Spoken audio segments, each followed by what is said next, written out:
On commence le chapitre 14, Behalke Aprishut, les différentes parties de l'ascétisme. Donc l'ascétisme, je le répète, c'est donc le fait de s'éloigner des choses, même qui sont permises. S'interdire plus de choses que ce que la Torah exige.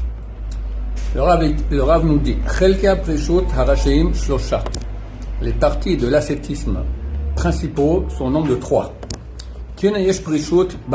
Voici, il y a l'ascétisme au niveau des plaisirs, donc moins jouir, moins prendre de plaisir. Prishut Banivim, l'ascétisme au niveau des lois.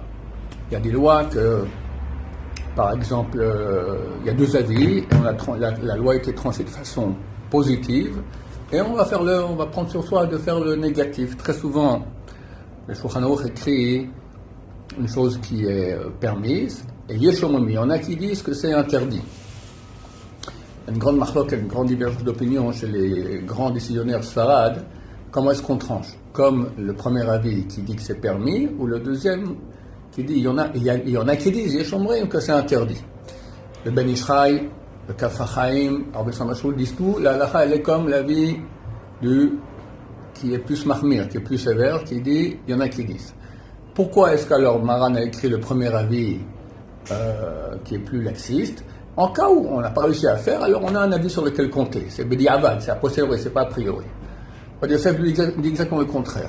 Non, vu que Maran il a écrit le premier avis sans dire il y en a qui disent, comme ça de façon simple, d'accord, pas au nom de quelqu'un, donc la halakha est comme ça. Pourquoi est-ce qu'il a mis, après rajouter l'avis de ceux qui sont plus mahmirim, plus sévères? Par honneur pour eux. C'est un avis qui est important, on ne va pas les baser comme ça. En tout cas, celui qui voudra prendre sur lui maintenant l'ascétisme, donc ce sera bien, même d'après la voie de Yosef, qui prennent l'avis de ceux qui sont plus sévères. Et enfin, troisième partie de l'ascétisme, Prishut Baminhagim, ascétisme dans les coutumes. Et le Rav va expliquer chacune de ces choses-là. Prishut Banaot, l'ascétisme au niveau des plaisirs. Ce qu'on a cité dans le chapitre précédent. Daïno, c'est-à-dire, de prendre de ce monde que ce que le strict nécessaire. Je rappelle, ça c'est celui qui est complet ascétisme. Nous on doit aller, il va le dire le Ram un peu plus tard, on y va très lentement. Tu commençais, tu avais 4 cuillerées de sucre dans ton café et tu commences à en mettre 3. Après quelques mois, tu descends à 2. Après quelques mois, tu descends à 1. Après, tu prends de la sucrète et après, rien du tout. Tu prends c'est un exemple, d'accord, mais pas d'un coup. D'accord? Idem pour tous les plaisirs. Permis, je parle bien, évidemment. Et cela concerne tous les plaisirs qu'il peut avoir à n'importe quel de nos sens. C'est-à-dire, ma'achalot, la nourriture, beilot, les relations sexuelles, malbouchim, habits, tioulim, promenade, shmot, écouter des choses sympas, t'écoutes une émission, un débat complètement crétin à la télévision, d'accord, enfin des trucs comme ça que ça t'intéresse, mais bon, on n'est pas là pour faire ce qui nous intéresse, on est là pour servir Hachem. Et toutes choses du même type. À part les jours où le oneg, le plaisir, c'est une mitzvah, Shabbat. D'accord? Yom Tov, c'est une mitzvah de simcha, d'être en joie. Mais à Yom Tov, à Shabbat, il y a une mitzvah d'être du oneg. Oneg, c'est du plaisir. D'accord?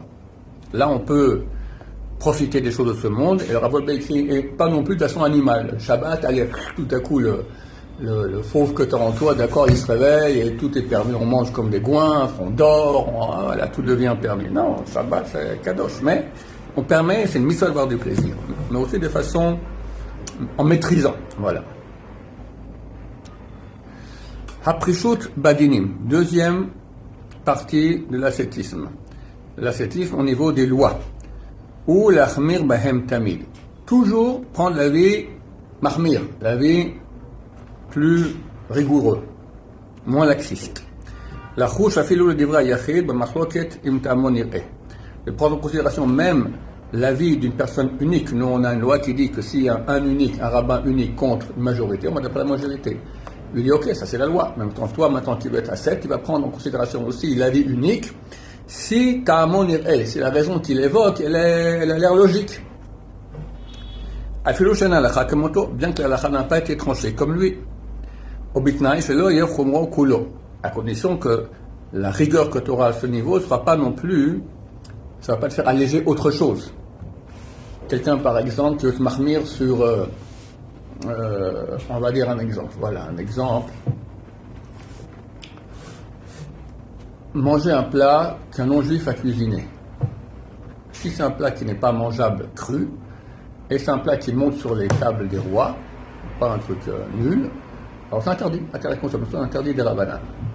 Alors qu'est-ce qui se passe si ça a été cuisiné dans une cuisine d'un juif, pas un non-juif, mais il y a un juif qui rentre, qui sort sans cesse, le patron, et que la flamme était allumée par un juif aussi.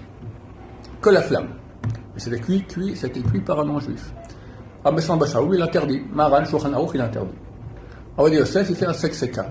Il fait un doute dans un doute 2 fois, il fait 2 doutes dans une loi des Rabbanan, il autorise s'il y a nécessité.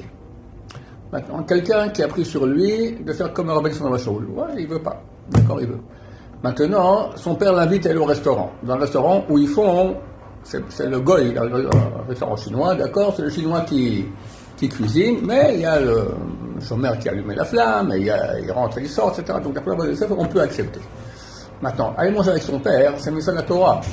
C'est d'Oraïta, qui boudavem. Il va dire non, papa, je ne mange pas. Je ne peux pas aller dans un restaurant comme ça. D'accord? C'est un péché.